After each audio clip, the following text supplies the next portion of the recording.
Bismillahirrahmanirrahim. Assalamualaikum warahmatullahi wabarakatuh. Alhamdulillahi rabbil alamin. Wassalatu wassalamu ala nabiyyina Muhammadin wa ala alihi wa sahbihi ajma'in. Kaum muslimin yang dirahmati Allah subhanahu wa ta'ala, pada masa jahiliyah, Abu Bakar As-Siddiq termasuk salah seorang penasihat dan sangat terpandang di kalangan kaum Quraisy. Ia adalah orang yang paling mengerti tentang nasab atau silsilah keturunan Quraisy. Di samping itu, ia dikenal pula sebagai seorang pedagang yang sering mengadakan perjalanan ke berbagai pelosok daerah.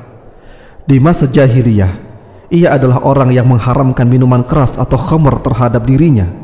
Bahkan ia tidak pernah menyembah dan bersujud kepada berhala. Ia adalah sahabat Rasulullah di masa jahiliyah dan orang yang pertama kali masuk Islam dari kalangan orang dewasa. Dalam Islam, ia adalah orang utama kedua setelah Rasulullah sallallahu alaihi wasallam.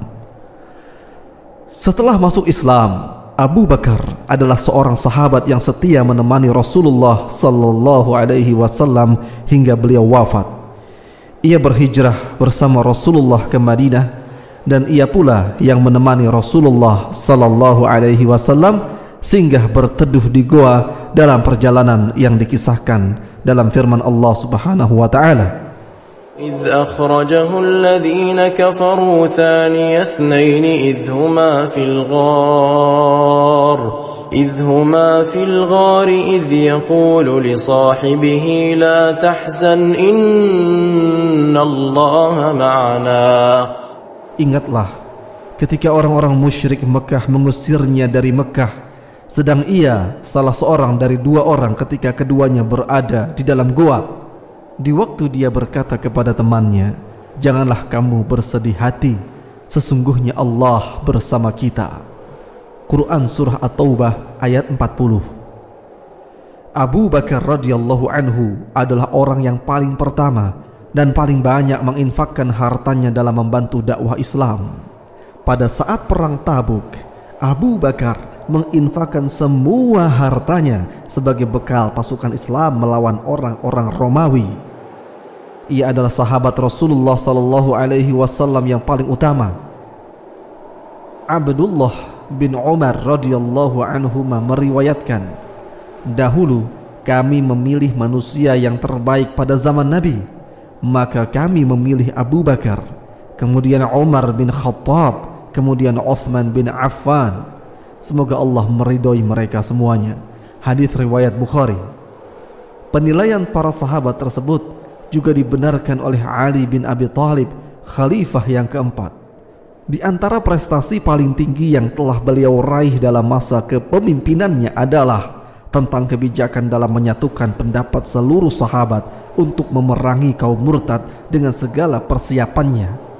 Kemudian perintahnya untuk memerangi seluruh kelompok yang murtad di wilayah masing-masing, seperti Aswad al-Ansi, Musailamah al-Kadzab, Tulaihah bin Khuwailid al-Asadi. Beliau pun memerangi orang-orang yang menolak membayar zakat setelah wafatnya Rasulullah sallallahu alaihi wasallam.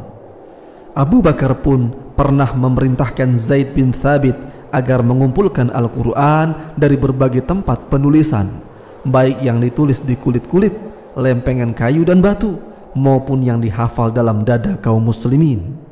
Peristiwa itu terjadi setelah para penghafal Al-Quran banyak yang terbunuh dalam peperangan Yamamah. Abu Bakar wafat pada tanggal 21 Jumadil Akhir 13 Hijriah. Ia dimakamkan di samping makam suri teladan dan sahabat tercintanya Rasulullah sallallahu alaihi wasallam.